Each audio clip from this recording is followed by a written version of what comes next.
I started working when I was 16 in a quiet little suburb just outside a sprawling city.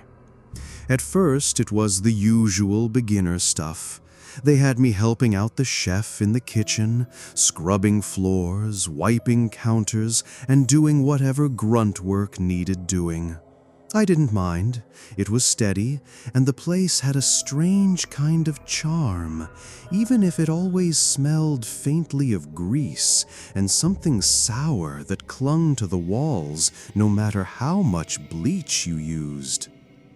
After 2 months, my boss pulled me aside. His voice was casual, but I remember how his eyes didn't quite meet mine. He said that whenever the main delivery guy took a day off, I'd be filling in. I nodded. Of course, I told him. It felt like a small promotion, a chance to get out of the kitchen and breathe some night air. I should have known better. But then, something strange happened. Out of nowhere, the main delivery guy just quit. One night, he came back from dropping off a pizza at some house. I never found out which.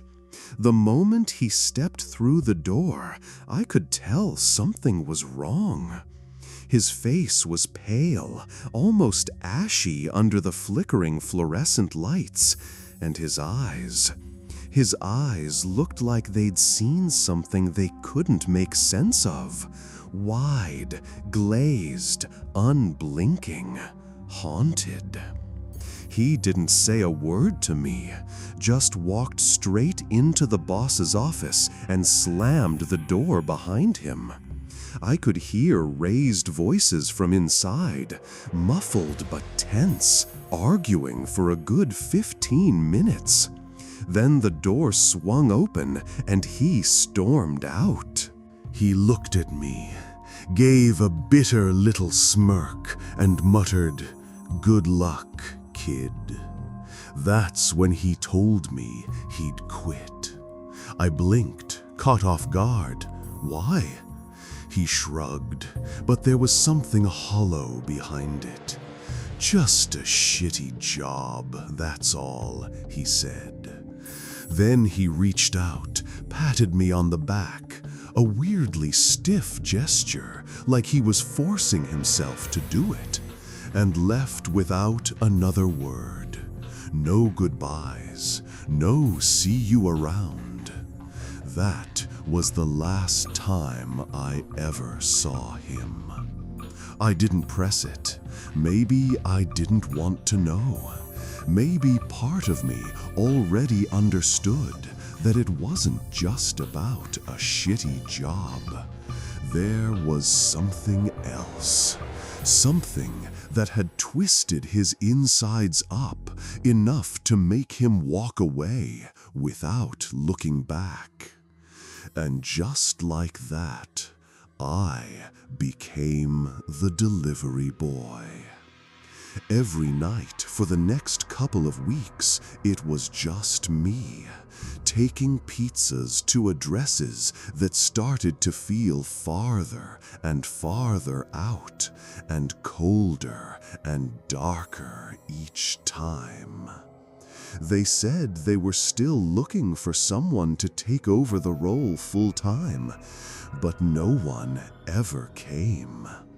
And deep down, I was starting to wonder if they even wanted to fill the position, or if I'd just stepped into something I didn't understand yet. Something that had already scared someone half to death.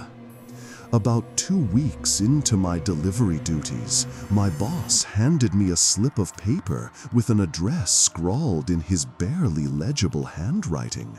Nothing unusual. I plugged it into the GPS, grabbed the pizza, and headed out like always. The sun was just beginning to dip below the horizon, painting the sky in streaks of orange and violet as I drove. I remember thinking, please let this be a quick one. 2 minutes tops. In, out, home. No such luck. The address led me to the rural edge of town, where the streets narrow, the streetlights vanish, and the houses seem to shrink into the shadows of the woods. Out here, homes are spaced far apart, maybe a quarter mile or more between each one. As I slowed to a stop in front of the house, I immediately felt something was wrong. It was a 2-story place, old and worn, sagging under its own weight.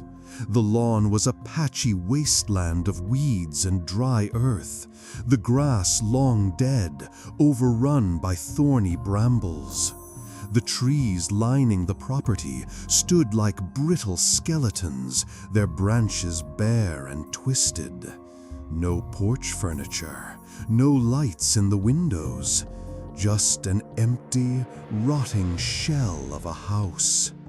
It looked abandoned. Every instinct I had told me to turn around and leave, but I forced myself out of the car anyway. The air felt thick and oddly still, like the world had stopped breathing around me. I stepped up to the weather-warped porch and knocked on the door. Part of me was hoping this was the wrong address, that my boss had messed it up somehow and I'd get to drive away without thinking twice. But then, the lock began to rattle. The sound was harsh, metal scraping against metal, like someone struggling with an old deadbolt. The door creaked open slowly, and standing there in the dimness was an elderly woman, maybe in her 70s or older. Her white hair hung in loose, frizzy strands, and several of her teeth were missing. She was short, painfully thin, her frame almost frail. But what struck me most were her eyes, narrow and unblinking, locked straight onto me, with a stare so intense it sent chills down my spine. I tried to stay polite, hopeful that a friendly tone might cut through the weirdness. "Pepperoni pizza, ma'am," I said, forcing a smile, trying not to show how unsettled I felt. "Yes," she rasped, her voice brittle, dry like sandpaper, as if her throat hadn't known water in days. I held the pizza out toward her. "All righty, here you go." She didn't take it, just stood there, staring blankly at the box, as if it were something she couldn't quite understand. The silence stretched, and I started to feel the weight of it pressing down. Then she asked, "Did you come with someone else?" That question stopped me cold. I blinked. "No," I said, trying to keep my voice steady. My eyes flicked up to hers, still fixed on me, still unblinking. "Where's the other one?" she asked. "He ran off on me last time he came. Ran off."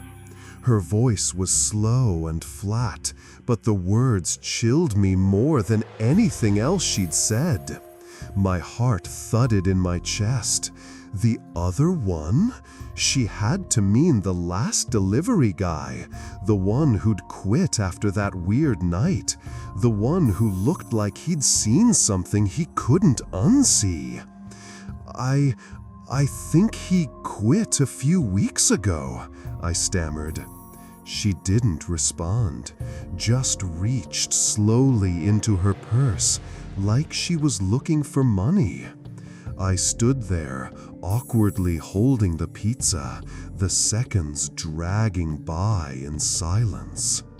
A full minute passed, still digging, still rummaging, still no cash. But then she stopped. Her hand was still inside the bag, her fingers curled around something she wasn't showing me.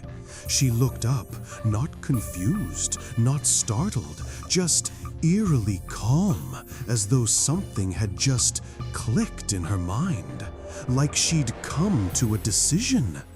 And I swear to God, I knew she was holding something in there. Her right hand never came out. I couldn't see what it was, but I could feel it. Pepper spray? A knife? A gun? My mind raced. What could possibly take that long just to grab $10? That's when I saw it. Behind her, just barely visible in the dimness of the hallway, a shadow, a silhouette of a man. He was standing just beyond the threshold, unmoving, watching. Then, on my left, just beyond the porch, I heard the crunching of dry leaves. Footsteps. A man's deep voice called out from the shadows. "Hey." I spun toward the sound and saw a face. A middle-aged man glaring at me from behind the corner of the house. His expression was twisted in something between suspicion and anger. He started climbing the steps to the porch. That was it. My body moved before I could think. I turned and bolted down the porch steps, tossed the pizza into my car like it was nothing, and jumped into the driver's seat. My hands shook as I turned the key. The engine coughed, then caught. I slammed the gear into drive and took off. I didn't look back, not once. I didn't need to. Whatever that place was, whatever was happening in that house, I was never going back. And for the rest of the drive home, the only thing I could hear, louder than the tires on gravel or the wind rushing past, was the question she'd asked me, still echoing in my head. Where's the other one? I had to lie about the whole thing, told my boss the delivery had gone fine, and paid for the pizza out of my own pocket. Cost me $20, but honestly, it was worth every cent just to get the hell away from that house. I didn't care about the money, I just wanted it behind me. But the memory didn't go away. Days passed, and I couldn't shake the feeling, those eyes, that man's voice, the way she asked, "Where's the other one?" It all stayed with me, looping in my head every time I closed my eyes.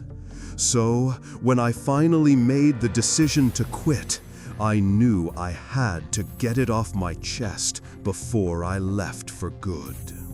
On my last day, I pulled my boss aside and told him everything. From the way the house looked abandoned, to the woman's strange behavior, to the shadow in the hall, to the man climbing up the porch. His reaction caught me off guard. He turned pale, just like James had that night, the guy before me. He stared at me for a moment, then asked, almost accusingly, "Why didn't you tell me this earlier?" I didn't have a good answer. I think part of me was still trying to convince myself it hadn't happened, that I'd imagined the worst of it. He told me that James, the delivery guy who quit before me, had mentioned something too. Not in detail. According to him, James had said he just walked out and didn't pay much attention to the old lady. But clearly, there had been more to it, much more. After hearing my story, my boss made a decision. He picked up the phone and called the cops right there in front of me, told them it was about a sketchy situation at a property out in the rural part of town. He didn't mince words. He said something didn't feel right and someone needed to check it out. Then he looked at me and said I could go, that I didn't have to worry about it anymore. I left the shop and didn't look back. It felt like a weight had lifted, just a little. But even then, a small voice in the back of my mind kept whispering, "What if they were waiting for you to come back? What if you were supposed to be the one who didn't leave?" 2 days later, my phone rang. It was my boss. His voice was tense, low. He told me the police had investigated the house. Officially, the property had been registered as foreclosed, completely abandoned for over a year. No one was supposed to be there. No utilities, no records, nothing. But when they went in, they found people living there. 3 of them. 2 men and the same old woman I'd seen that night. They'd been hiding in the house, squatting there. They were arrested on the spot. That was all my boss told me. No other details. I didn't ask for more. I didn't want to know what they'd planned. I didn't want to know what was in her purse. I didn't want to know who that man was behind the porch, or what might have happened if I'd hesitated for even a second longer. All I knew was this. If I hadn't trusted my instincts, if I hadn't bolted when I did, they could have easily jumped me. There was no one else around for miles. No neighbors, no help. Just silence and shadows. To this day, I'm still shaken by it, still haunted by that night. But thank God I quit after that, and thank God I'm still alive. I'll never forget the night I covered my friend's shift at the pizzeria. He was the delivery guy. I usually just handled the register and cleaned up behind the counter. But that night, he had something come up last minute, and I agreed to fill in for him. The first 2 deliveries were nothing out of the ordinary, just your typical drop-offs, regular people, quick exchanges, polite nods. Then, just as I was about to clock out, my manager handed me one last order. "It's only 5 miles out," he said. But 5 miles felt like a trek compared to the usual quick runs around the neighborhood. I figured I'd knock it out fast and call it a night. I plugged the address into the GPS, hopped in the car, and started driving. It wasn't long before the familiar city blocks gave way to empty roads and fading streetlights. The GPS told me to turn off the main highway and into a town I'd never even heard of before. That alone was strange. I'd lived in this area for years. I thought I knew every neighboring suburb, every back road. But this place, it was quiet. Too quiet. The streets were nearly empty. A few streetlights flickered, others didn't turn on at all, leaving long stretches swallowed in shadow. The deeper I drove, the more the town felt deserted, like it had been forgotten. I tightened my grip on the steering wheel, just wanting to get it over with. Eventually, I pulled up to the address, a small, single-story house tucked behind a dying hedge. Nothing stood out about it at first glance, but there was something off. I couldn't place it. I stepped out of the car, rang the doorbell, and didn't even have time to adjust my jacket before the door swung open. A man answered. He was older, maybe late 60s, early 70s. What little hair he had was gray, and his face was washed out, pale, like he hadn't seen the sun in months. A thin, uneven gray mustache sat above his lip. He smiled at me, but there was something unnatural in it. Too wide, too still. "Be right back," he said, almost cheerfully, before turning and disappearing into the house. I stood there awkwardly in the cold. The wind cut through my coat. I rubbed my hands together and glanced around. There was no one on the street, no other lights on in any of the houses, no cars passing, just silence and frost.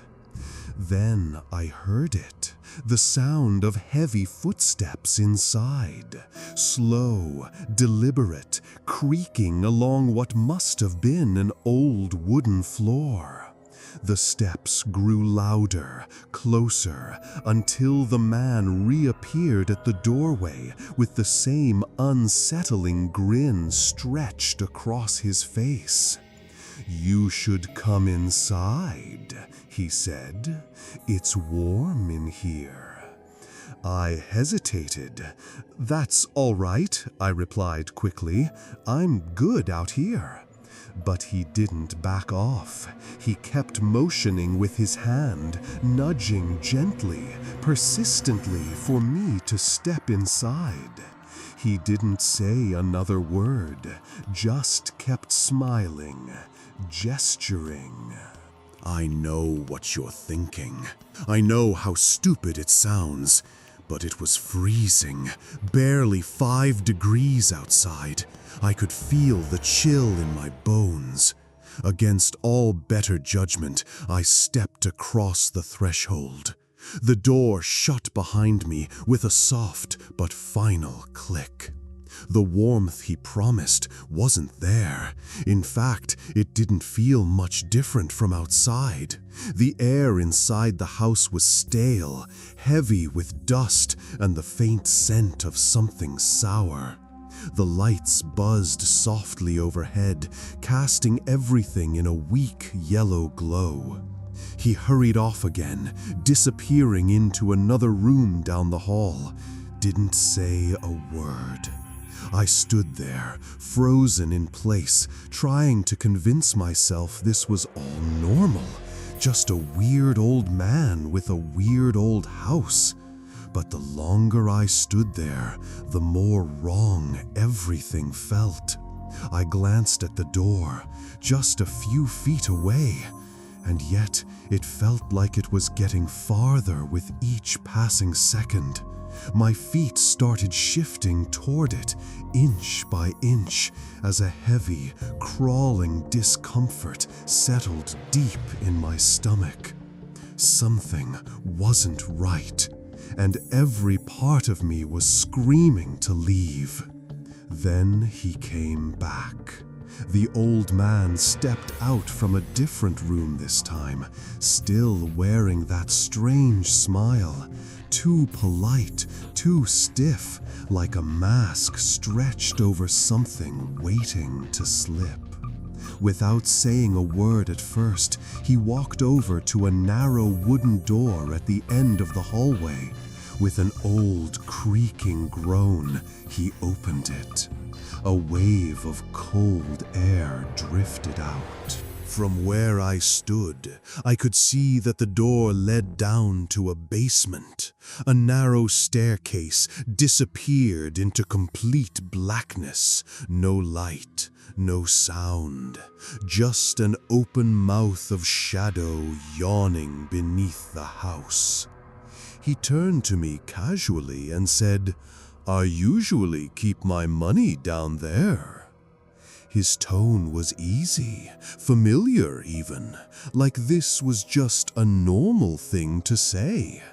Then he looked at me and asked, "Mind coming down with me?" That stopped my breath in my throat. "No, I'm good," I said quickly, trying to keep my voice calm. Even from the hallway, I could feel how cold it was down there. Not just temperature cold, it felt wrong, like something dead was waiting at the bottom. The man just kept standing there, staring down the steps, that weird smile still fixed in place. And then I heard it. Creak. A single wooden step. It didn't come from him. It didn't come from me. It came from the basement. There was someone else down there. I froze, my blood going ice cold. The house had been silent, but now, beneath the floorboards, someone or something was slowly, unmistakably shifting in the dark. Nope, it was time to go. I turned back toward the front door, already reaching for the knob. But he was there. The old man had moved fast, unnaturally fast. He was suddenly right behind me, uncomfortably close. His smile was gone now, replaced by something harder, something darker. Before I could think, I reacted. I swung around and punched him right across the face. He stumbled back, dazed, and I took the chance to grab him in a quick hold. My adrenaline was surging, everything a blur. But then I heard it again, louder, closer. Heavy footsteps, stomping up the basement stairs. Whoever or whatever was down there was coming up. I didn't wait to see. I shoved the man hard to the floor and sprinted for the door. My heart was hammering in my ears as I fumbled for the handle, flung the door open, and launched myself out into the freezing air. I didn't stop. I jumped into my car, slammed the door shut, turned the key, and peeled out of the driveway as fast as the engine would take me. The last thing I saw in the rearview mirror was that house disappearing into the dark. I never looked back. When I got back to the pizzeria, I told my manager everything, every terrifying detail. His face went pale, and he called the cops immediately. I never found out what happened after that, what the police saw, or if they even did anything. My manager told me to take a couple days off. I didn't argue. Since that night, I've learned something I'll never forget. It seems obvious now, maybe even stupid in hindsight, but it's a lesson burned into me for life. Never step inside a stranger's house.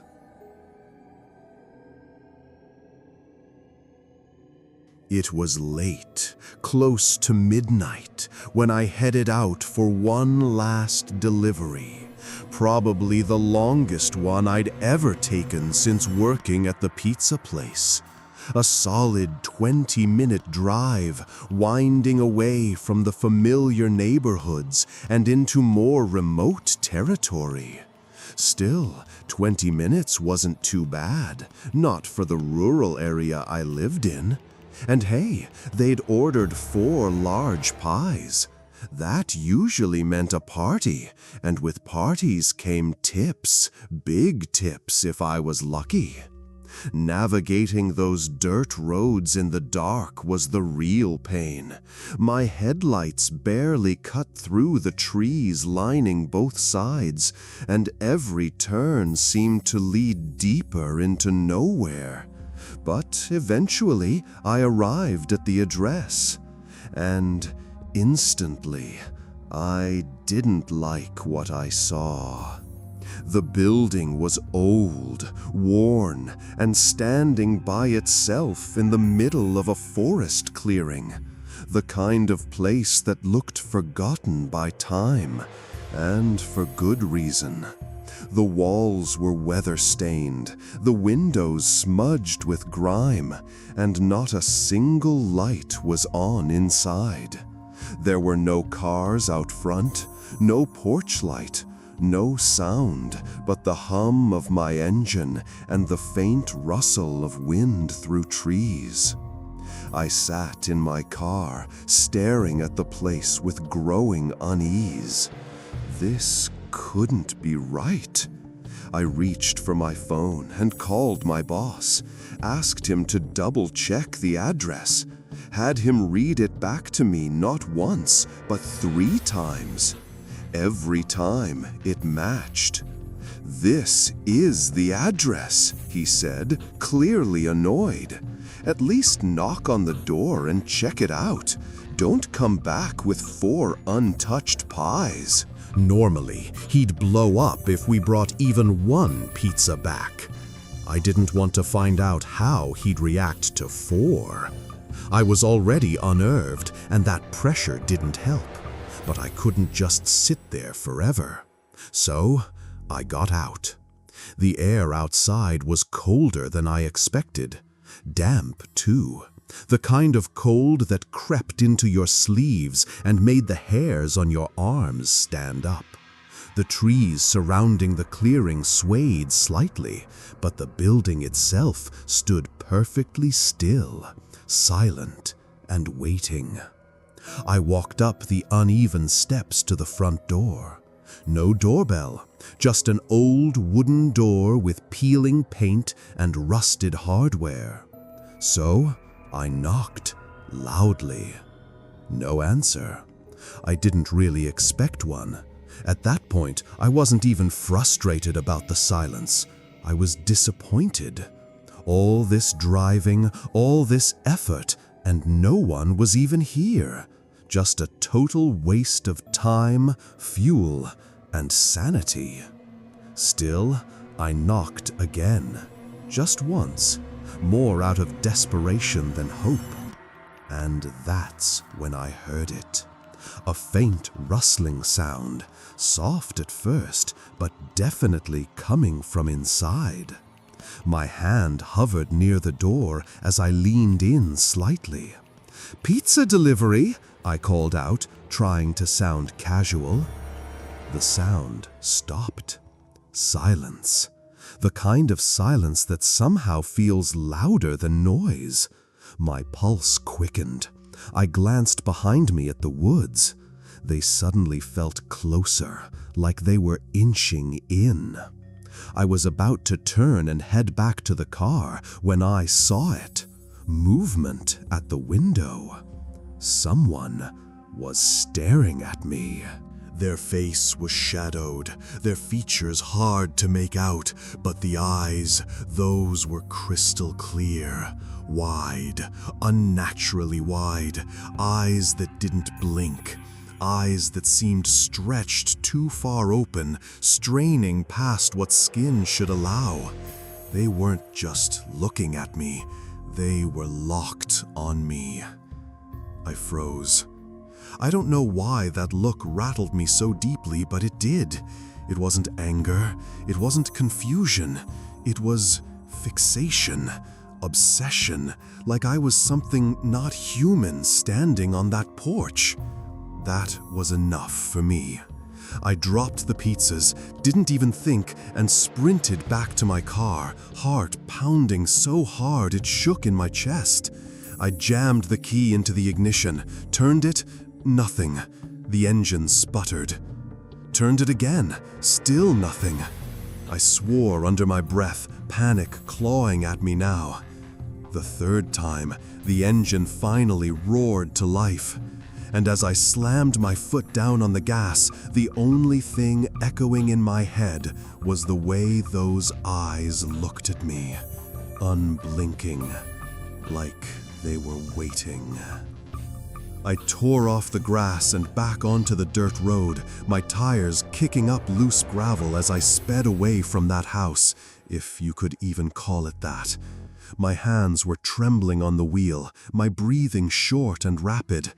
But something felt off immediately. The car began to lurch and rock, harder with each second. I tightened my grip, fighting to stay on the narrow path, but the shaking grew worse. A harsh bump sent the car jolting sideways, and then came a sound that made my stomach twist. A sharp, high-pitched scraping noise from somewhere outside, like metal being dragged across stone. The car slowed, then groaned to a complete stop. "No, no, no, no, come on!" I muttered, slamming my palm against the steering wheel. I had no choice. I opened the door and stepped out into the cold night, my shoes sinking slightly into the damp earth. The woods around me pressed in from all sides, dense, dark, silent. The building I'd just escaped from was still nearby. I could feel it. A chill crawled up my spine. I rounded the car, and that's when I saw it. My tires, all 4 of them, slashed. Not just flattened, they were completely shredded. Deep gashes carved straight through the rubber, the rims resting directly on the dirt. It wasn't just the front, or just one side. Someone had hit all 4. That's when it hit me.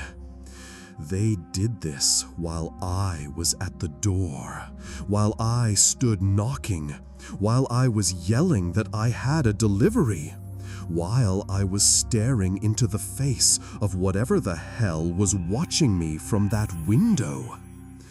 Panic surged through me. I ran back to the driver's seat, slammed the door shut, and locked it. All of them.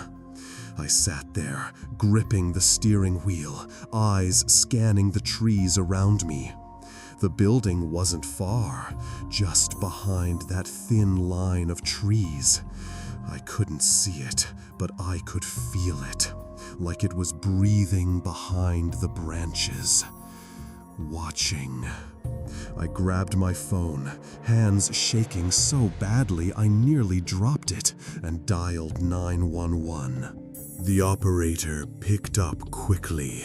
I explained everything, where I was, what had happened, that someone had slashed my tires, and I was stranded just outside a building in the middle of nowhere.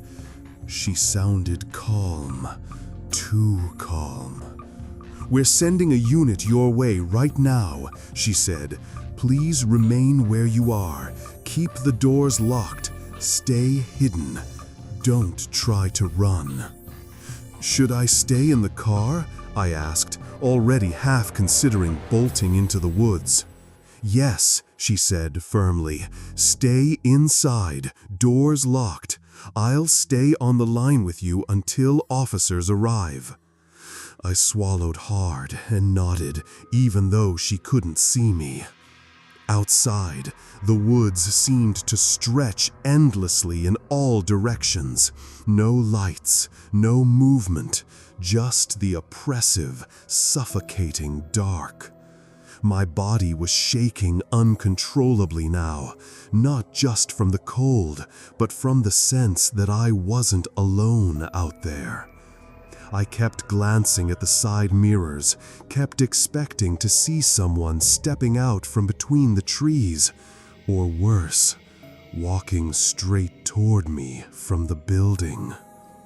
I knew the cops wouldn't arrive for a while, not out here, not this deep.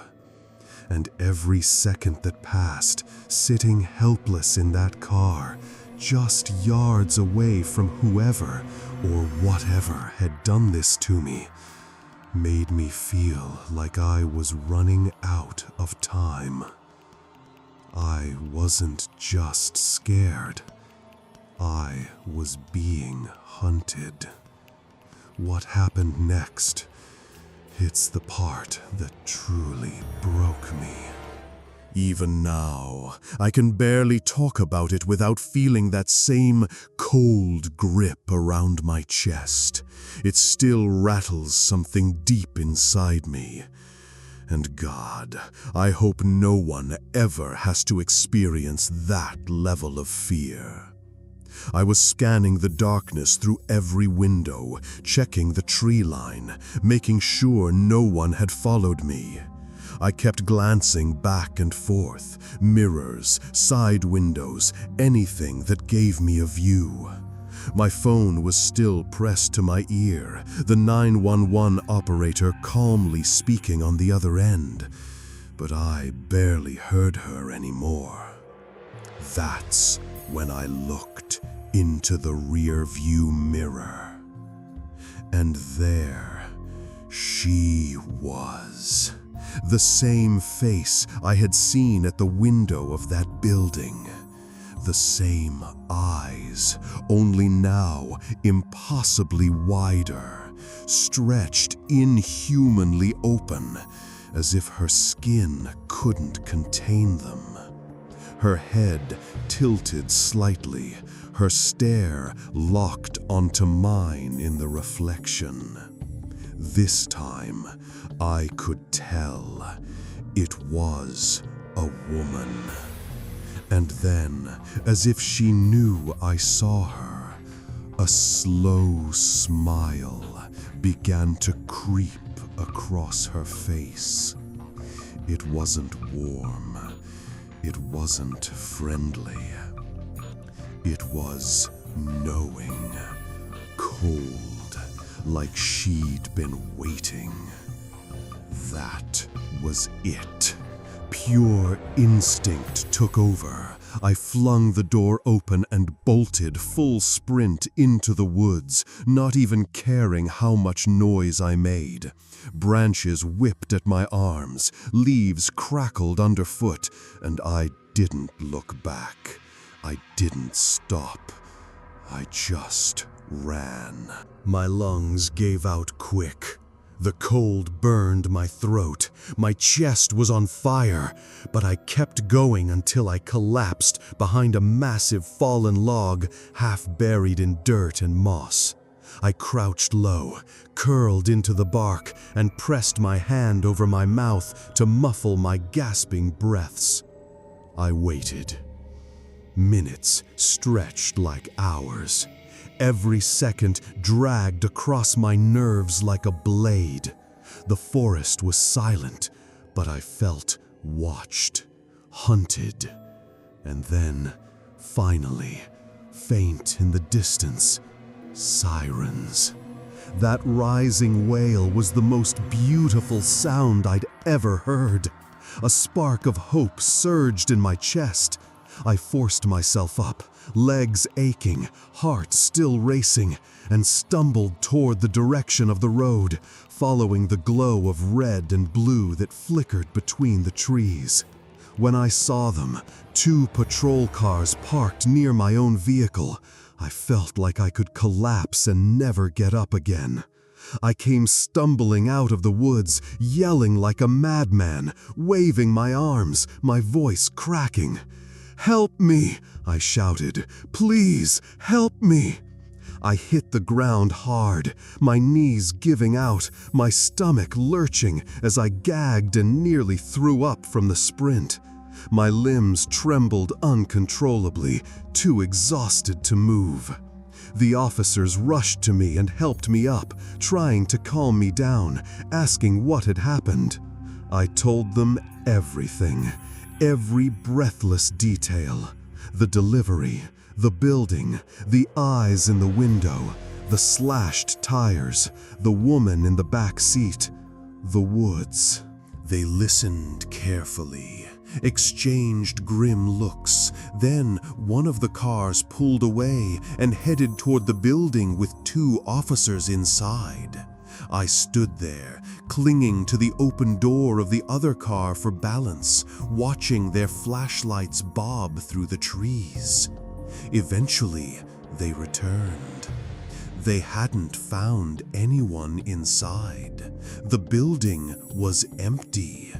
But they did come back with something. 2 objects, small, metal, jagged, covered in rust. They looked like handmade caltrops, sharpened spikes meant to be scattered under tires. The cops said they were almost certainly what had been used to slash mine. They suspected it was the work of a couple, a sick duo, as one officer called them. Given that I saw a woman and probably a man had sabotaged the car, it made sense. But they were never caught, never identified. And that still eats at me. The image of her face, those impossibly wide eyes in my mirror, that slow, knowing smile has never left me. It creeps into my dreams, follows me in the quiet moments, stays with me even now. I quit my job right after that, never made another delivery, took a position at a local grocery store, safer, predictable. But I'll never forget that night, and I'll never forget the sight of that woman in the back of my car.